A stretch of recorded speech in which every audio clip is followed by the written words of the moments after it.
Welcome back to the Broadman Word, and we are done with the 10 plagues in Egypt. However, there is a bonus section that I really want to get to, and that's, of course, the crossing of the Red Sea. This is the media context after the plagues in Egypt, and it really just kind of puts a little bit of a bow tie on that section.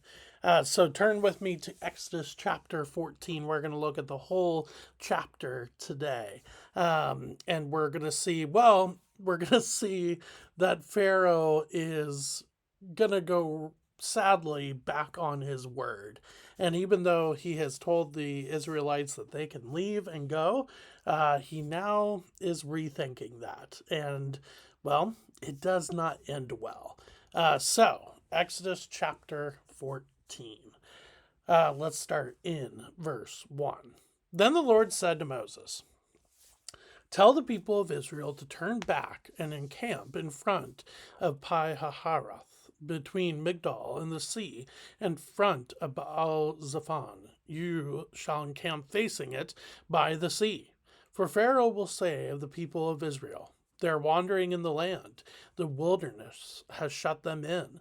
And I will harden Pharaoh's hearts, and he will pursue them. And I will get glory over Pharaoh and all his host. And the Egyptians shall know that I am the Lord.' And they did so." Now, what's interesting about this little setup here is you have the Israelites come to the Red Sea, and they are trying to figure out, okay, what do we do at this point? Where do we go from here? And so in a way they're not trapped, but they are at a crossroads. And so it would be a very opportune time to have an ambush attack from Pharaoh. And so technically, that's not wrong to think that.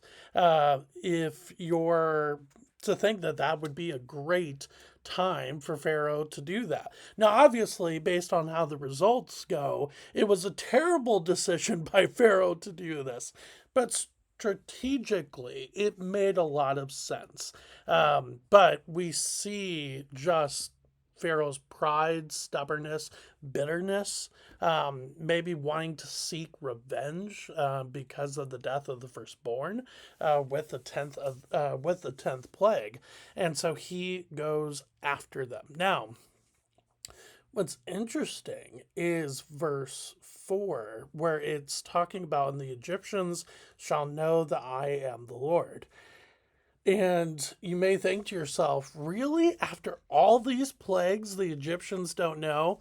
It's not saying that all of the Egyptians don't know that the Lord is God. It's just saying that the Egyptians, some of them, have still not gone it through their heads and their hearts that the Lord of the God of the Hebrews is the only true God. And so that's where we see that come up. So, verse 5. When the king of Egypt was told that the people had fled, the mind of Pharaoh and his servants was changed toward the people. And they said, "What is this that we have done, that we have let Israel go from serving us?" So he made ready his chariot and took his army with him, and took 600 chosen chariots, and all the other chariots of Egypt with officers over all of them. And the Lord hardened the heart of Pharaoh, king of Egypt, and he pursued the people of Israel while the people of Israel were going out defiantly. The Egyptians pursued them, all Pharaoh's horses and chariots and his horsemen and his army, and overtook them and camped at the sea by Pi-hahiroth in front of Baal-zephon. All right, so he makes an interesting choice here, which again strategically makes sense until you factor in the miracle that is about to happen, which of course Pharaoh wouldn't have done that. But to gather 600 chariots, strategically, makes a lot of sense. You are in pursuit of an enemy. You want to catch up to that enemy and catch them in a bad situation or a bad location that gives you as the opposing force gives you the military advantage. So at first, it makes a lot of sense. But by him choosing chariots, which again, his mention of his army, his horsemen, it doesn't mean that everybody was in a chariot, but there was a big focus on the chariots, which is why it is mentioned in verse 7. And the reason why it's mentioned in verse 7 isn't just because they're trying to catch up to the Israelites, it's because of what happens at the Red Sea, which we are about to get to. And so God is saying, okay, well, you think you're making a good military strategy ploy here, Pharaoh, by chasing the Israelites with chariots, but I'm going to actually turn that into a deadly mistake. So we'll get to that in a second. Verse 10. When Pharaoh drew near, the people of Israel lifted up their eyes, and behold, the Egyptians were marching after them, and they feared greatly. And the people of Israel cried out to the Lord. They said to Moses, is it because there are no graves in Egypt that you have taken us away to die in the wilderness? What have you done to us in bringing us out of Egypt? Isn't this what we said to you in Egypt? Leave us alone that we may serve the Egyptians? For it would have been better for us to serve the Egyptians than to die in the wilderness. Now, before we get to Moses' response to that, you may think to yourself, that's insane that they would even think that. The problem is that this shows up all the time in the Old Testament, and not just with this generation, even though that's very much true, because this is the same generation that gets to the promised land in Numbers chapter, I believe it's Numbers chapter 13 or 14, one of those two, and after the reports of the spies of the land, they cower in fear, and therefore they have to wander 40 years in the wilderness until that generation dies off. Well, this is that generation that we're talking about right here and right now. So they are sadly known for their grumbling. This is not going to be the only time that they tell Moses, why didn't we just stay in Egypt? Yes, it seems so silly for us to read this nowadays, but it really is a massive, just kind of insult to God, and just saying, like, look, we didn't want you to do all this for us, even though we were begging to be freed from slavery. So I think sometimes when you and I are given an answer by God to our prayer, but it's not in the same way, manner, timing that we want or that we expect. I think sometimes we have a grumbling attitude towards that answered prayer because it's not the way that we want it to go. And I think that's kind of what we see here with the Israelites. So in a way, yes, it's silly to read that today, because they are being set free from slavery. But for us, I think we have to make sure that we are not grumbling either, even when God answers our prayers in a way that we didn't expect or in a timing and a manner that we didn't expect. I think that's a great lesson that we can learn from the Israelites here. So you have this grumbling of the Israelites to Moses, and so Moses answers. Verse 13. And Moses said to the people, fear not, stand firm, and see the salvation of the Lord, which he will work for you today. For the Egyptians whom you see today, you shall never see again. The Lord will fight for you, and you have only to be silent. So I think which by the way, that last phrase there, and you only have to be silent, I like to think there's a little bit of humor behind that, knowing how much this generation is going to be crumbling against Moses. I think that's, and against the Lord too. But I think that's kind of interesting to see that there. But Moses is just trying to get them ready for the miracle that is about to happen at the Red Sea. Verse 15. The Lord said to Moses, "Why do you cry to me? Tell the people of Israel to go forward. Lift up your staff and stretch out your hand over the sea and divide it, that the people of Israel may go through the sea on dry ground. And I will harden the hearts of the Egyptians, so that they shall go in after them, and I will get glory over Pharaoh and all his host, his chariots and his horsemen. And the Egyptians shall know that I am the Lord, when I have gotten glory over Pharaoh, his chariots, and his horsemen." All right, so you have just this proclamation that the Lord is going to come through again for the Israelites, even in the midst of all their groaning. He is going to come through for them, and not just to get them through the Red Sea, which, by the way, was remarkable in itself, but he was actually going to use the Red Sea as well to put a stop to Egypt, to Pharaoh and to Pharaoh's armies. Verse 19. Then the angel of God, who was going before the host of Israel, moved and went behind them. And the pillar of cloud moved from before them and stood behind them, coming between the host of Egypt and the host of Israel. And there was the cloud and the darkness, and it lit up the night without one coming near the other all night. So this goes back to the end of chapter 13 when it's talking about the pillar of cloud by day and the pillar of fire by night, to guide the people.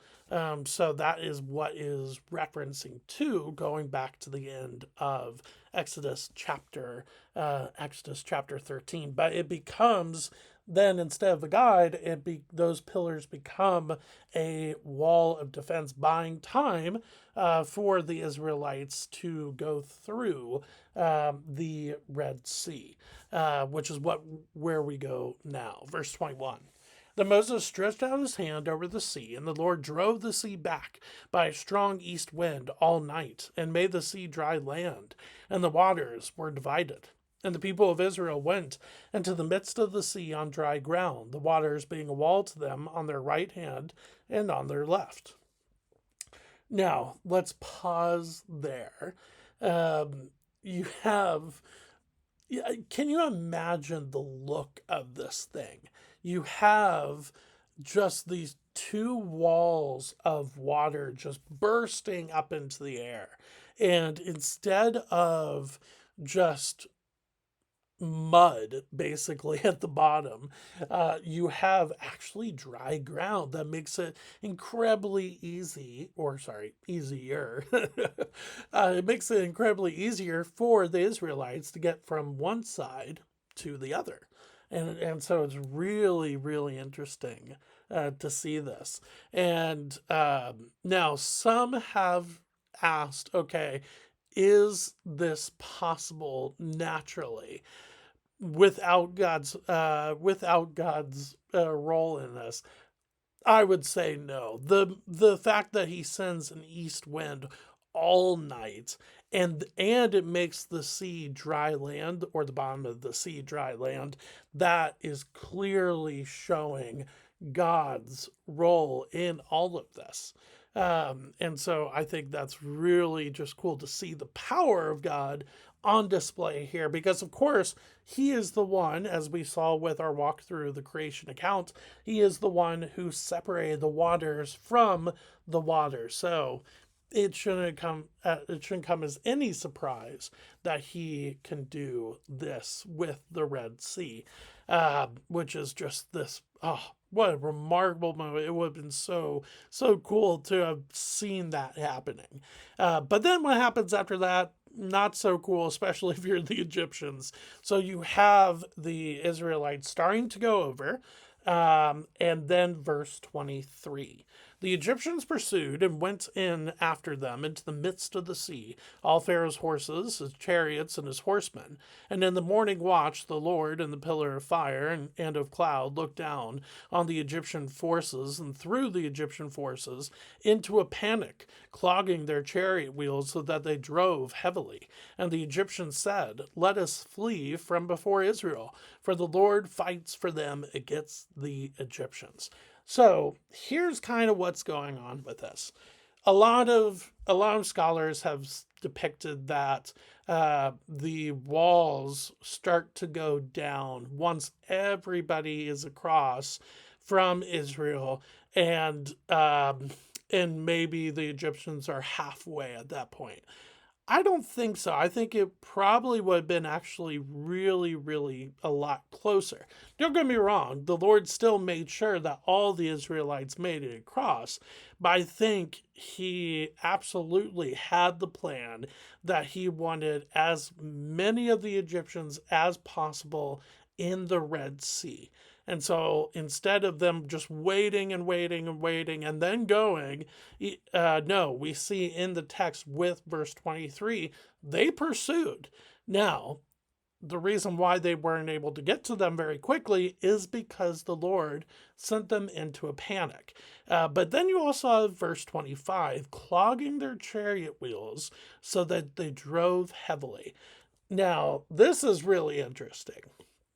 Even though the bottom of the sea is dry land, it becomes, of course, very, very wet in a second with verse 26. But then you also have at the dry the bottom of the sea, you would still have a lot of sediment. You would still have a lot of things that could catch these wheels and clog them up. And so obviously the Lord had a hand in it as well. But this is what I was referring to earlier, where Pharaoh makes a deadly mistake by relying on his chariots. These chariots become almost, well, not almost, basically a death trap for the Egyptians because they use these chariots to try again to pursue the Israelites by going into the Red Sea with chariots. And, well, it doesn't end well. Verse 26.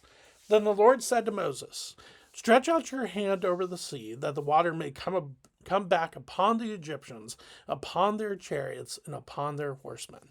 So Moses stretched out his hand over the sea, and the sea returned to its normal course when the morning appeared. And as the Egyptians fled into it, the Lord threw the Egyptians into the midst of the sea. The waters returned and covered the chariots and the horsemen of all the host of Pharaoh that had followed them into the sea. Not one of them remained. But the people of Israel walked on dry ground through the sea, the waters being walled to them on their right hand and on their left. A lot of people said the wording of verse 29 makes it seem like the Israelites were still walking through when the waters came down, and then like the water stopped halfway through to let the rest of the Israelites go. No, I think it's just a summary of what happened. The walls of the Red Sea stayed up when the Israelites were walking through, and the walls of the Red Sea came down when the Israelites walked through, and the Egyptians were still pursuing them. I think it is interesting to, and as the Egyptians fled into it, the Lord threw the Egyptians into the midst of the sea. It could be referring to maybe those that were at the very end of the sea and very close to catching up with the Israelites. But then they panicked when they start to see that the walls were coming down. And in that panic, they just lost their bearing and they accidentally fled into the sea. But the Lord also threw the Egyptians into the midst of the sea.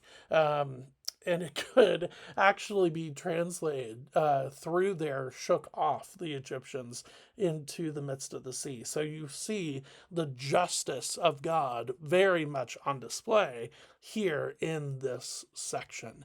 Um, and then verse 30.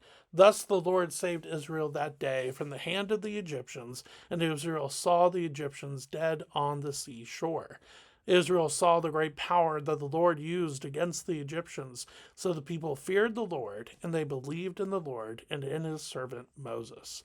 All right, a couple things here. So you have talk about there are dead Egyptians on the seashore. So it's very, very possible that in all of this chaos, there are Egyptians that are thrown out of the Red Sea after they have once they have died in the chaos of it, and now their corpses are on the seashore.